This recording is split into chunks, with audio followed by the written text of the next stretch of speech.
4. So, like what I said sa akong discussion, mono times binomial using the distributive property of multiplication, P multiplies the first term of the binomial.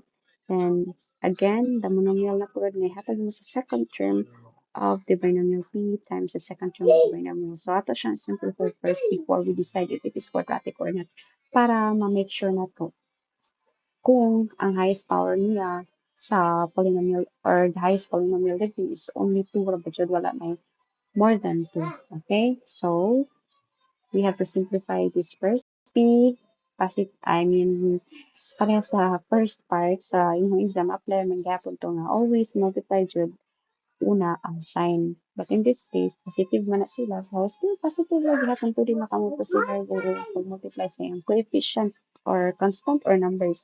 So, we have for the number 1, imaginary 1 times 1 still 1. So, di gyapon natin isuwat. Proceed to the variable P times P. P times P, the same variable. So, pareha sa kung di-discuss kanina, sa table, sa first part, kung the same variable, copy the given variable P and then add exponent. Imaginary 1 here, imaginary 1. So, 1 plus 1 is 2. So, muna siyang P times P is P squared. Next, since magsumpay ng taog next term, then we need to identify if positive or negative sign ng ato ang isuwat. Okay? So, multiply P times negative 7. Multiply first the sign. Positive times negative is negative. Next number ang multiply 1, imaginary 1 times 7 is 7. Next variable P. And then sa other given here, walay variable. So, just copy the variable P. Dili ni mo i-build. So, P times the quantity of P minus 7 is equal to P squared minus 7P. Proceed to the right side of the equation. Negative times the first term of the binomial. Negative times positive is negative. 2 times imaginary 1 here, so coefficient sa P is 2. Next variable, wala man yung variable, pero kari na add copy. Proceed. Negative 2 multiplied to the second term of the binomial. Negative times positive is negative. 2 times 4, 8.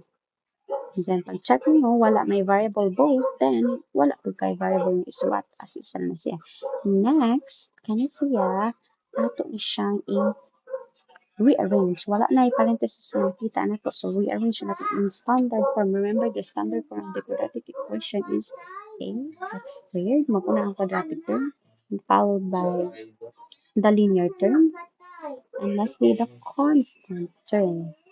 Then, equate into 0, mo na ito ang standard form sa quadratic equation. Okay? So, bago na ang quadratic term. Asa may quadratic term nila, ang power of 2.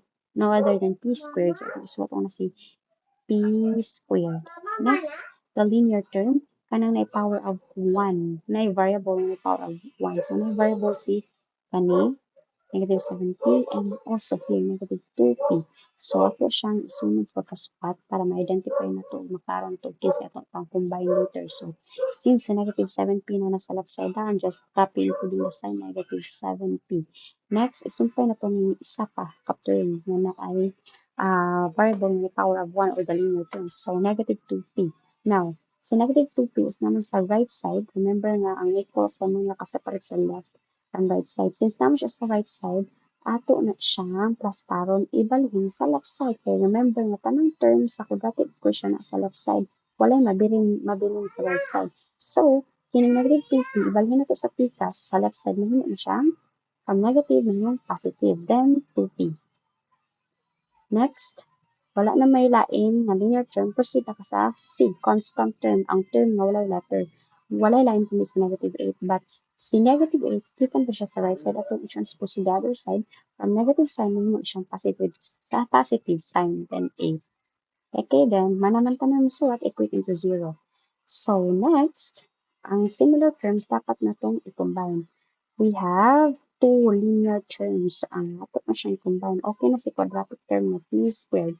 Next, si negative 7p plus 2p atong i-combine, applying the rule of combine positive and negative integers. Kung different sign, mag-minus ta.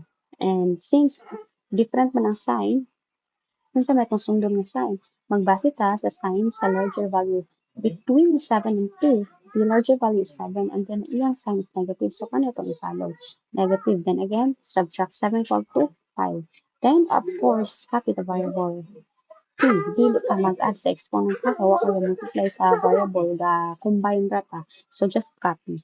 So, negative 7p plus 2p is equal to negative 5p. Then, plus a equals 0. So, klaro na kayo, no, nga this equation, quadratic equation, kaning given is equal to p squared minus 5p plus 8 kung atong siyang multiply. So, yes, obviously that is quadratic. And yung standard form is this one, p squared minus 5p plus 8 plus 0. Then identify the values of a, b, and c. For a, we have positive 1, imaginary 1.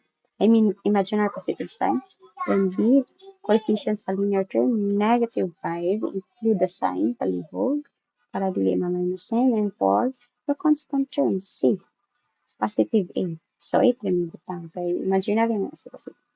And that's it. Correct me.